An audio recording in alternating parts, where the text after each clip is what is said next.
না না, নিজের ভালো লাগাকে একদম গুরুত্ব দেওয়া যাবে না। ভালো লাগার গুরুত্ব শুধু স্বামী, সন্তান আর শ্বশুর শাশুড়ির দিতে হবে।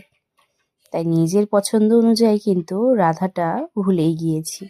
আজ সকলে কি খাবে সেই রান্নাই মনোযোগ দিয়ে আমায় করতে হয়। সবাই কি খাবে, সবাই কোনটা ভালোবেসে খাবে, যত্ন করে খাবে। তাই আজ একসময় মায়ের প্রিয় মানুষ হয়েছিলাম, বাবা মায়ের যা পছন্দ তাই আবদার করতাম।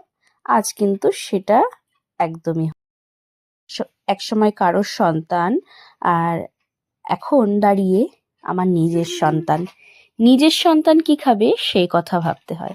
স্বামী কি খাবে, কোনটার সাথে কোনটা খাবে। আজ কিন্তু অনেক কিছুই রান্না করেছিলাম সিম্পলভাবে ঘরে।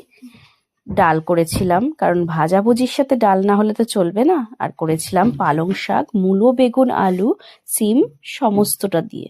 সঙ্গে ছিল কুমড়ো। একটু পালং শাক, শীতের পালং শাক জুত করে না করলে তো খাওয়াই যাবে না।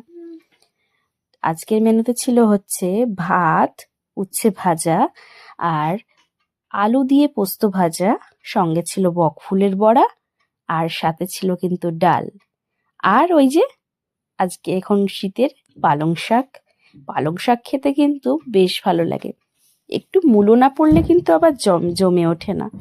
সমস্ত তরকারি আজকে সবার কথা ভেবে ভেবে।